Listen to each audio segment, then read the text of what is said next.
All right, guys. Irving has once again topped at our locals, and he's gonna show you what exactly he won locals with. What is the name of this deck? FORGS. What? FORGS. FORGS. FISHBORG FROGS. FISHBORG Frog. All right, go ahead and get started. I mean, everybody knows about this deck right now. It's very popular amongst the gigabytes. Very fun. So you have to play your 3 substitutes. It makes the deck. Just vomits everything out. 3 swap frogs. 3 death frogs. The beater of the deck and what makes you go into most of your synchro plays. I'm playing 2 Duke frogs, and I'll show you why. Most of this deck usually plays 3, but I like 2, and I'll tell you why right now. 2 Treeborn frogs, the 1 Unifrog, Flip frog, and Beal frog. And I see nobody's playing this card in this deck, and the reason, and I play this over the 3rd Duke frog. The main reason why is because it makes me go into Armory Arm a lot easier.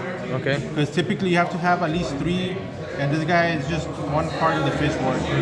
And it makes you go into your OTKs much faster and with 1 less card in your hand. And then obviously the main card, or one of the main ones, the FISHBORG Blaster. Okay. It makes you go into all your synchros.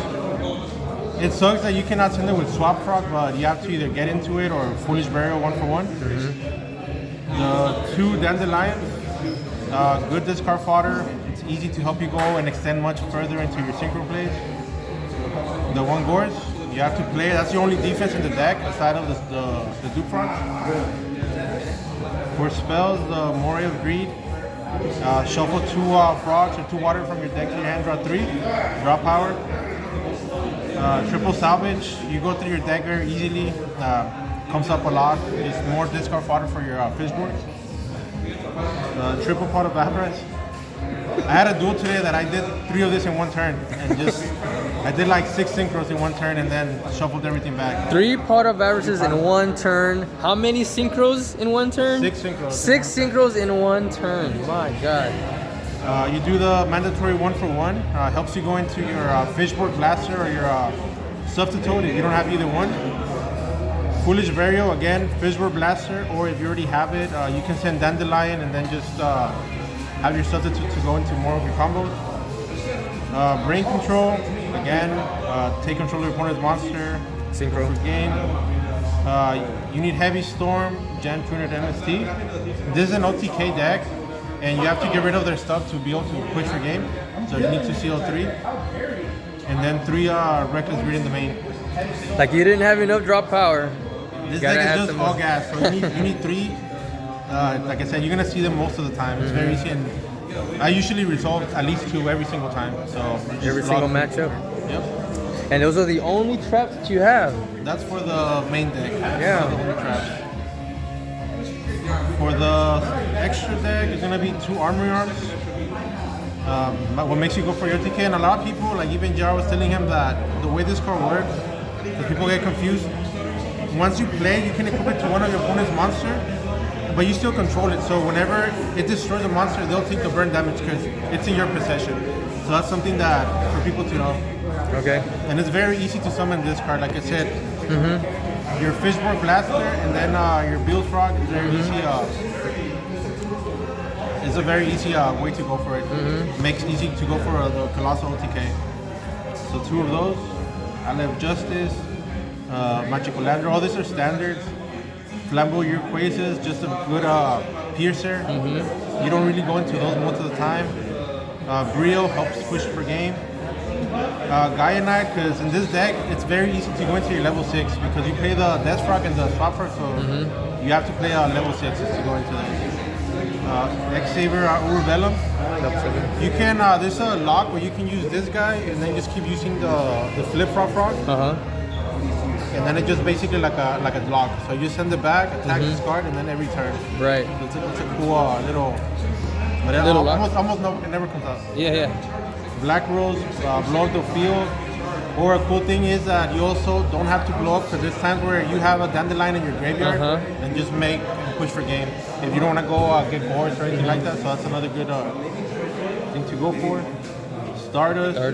Thought Ruler, Colossal, Red Dragon, and Mistworm. Why Red Dragon?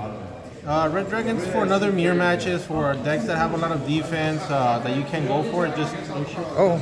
Just attack and then just get rid of their other FROGS. So it's mainly like for the mirror match. Okay. Or if they have like a bunch of tokens and stuff, just get rid of all that. Okay. And Mistworm almost never comes up, but it's got it. Reassurance. And then for the side deck, it's very standard in this deck because you smoke screen into another deck. Big time smoke screen. So you basically swap everything for in. So you do 3 Kayas, 2 breakers. So most of the time you're gonna side in either Master Restrict, Roll Oppression, stuff to get rid of your stuff. So this gets a good out for all of that stuff. And it's a big beater. Also big out to Fossil Dyna. Because people are gonna side up Fossil Dyna and then just get over it. Yeah. Kayaku, same thing. Get rid of the Fossil Dyna and then banish your stuff. And then you go into your discard traps. You can use 3 Raigekis again to get rid of their side deck. So you're basically siding for their side deck. Yeah. You do 3-dimensional prisons. 1 trap stun again if they're gonna do a roll oppression, master restrict, any of those. And then mirror force and torrential treatment. Sorry. Yeah. So what were matchups you had today? I played today against, my first matchup was Black Wings. It's a 50-50 matchup, I would say, but if you get your combos going, it's a wash. So it was Black Wings, then I played, the other one was just like a mashup. A jank deck? A jank deck. It was a jank deck, and then the last one I played it was your Rat Toolbox, right? It was a Dark Earth deck. Dark Earth. Yeah, it was just some good darks and some good earths. Yeah, but that was pretty much it. It's a really fun deck. You just have to know the lines, know the combos. Yeah, you do. But it's there's many things you can do. Like you don't have to just do one similar line. There's multiple plays you can do. But it's a very fun deck. A different take to FROGS.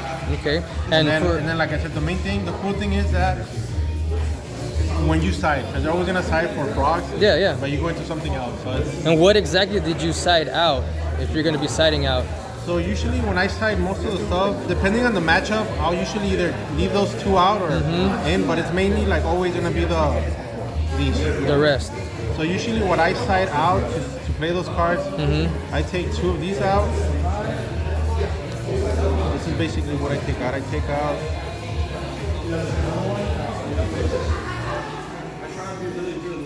I take 2 of these out too.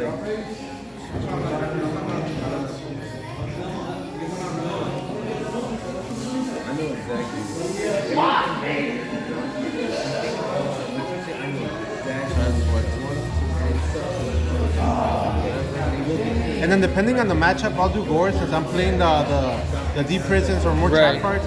So this is typically what I do. So I take out the Reckless Greeds. Yeah. I take out 2 of the Death Frogs since I'm taking out 2 of the FISHBORG. Yeah. Because going game 2, you're not much about going like the synchro spam, so it's just more of like control. So and then you still keep your 1-for-1, your foolish. So you still have these 2 to synchro out. All right. And then I'm not focused too much on the armory arm OTK. So this guy comes out. This guy, and then since I'm taking out already some FROGS, you go into less FROGS because you're putting more out. Right, yeah. So you take 2 of these out. Yeah, you keep the pot of avarices. Yeah, you keep the pot of avarice because you still turbo out from everything else, and then it makes you go see these guys faster. Yeah, I see that. Okay. Very nice. Well, congratulations, Irving. Again, topping once again. We will see you guys on the next Edison matchup. And yeah, if you guys have any questions or comments, put them in the comment section. Peace out. Peace out.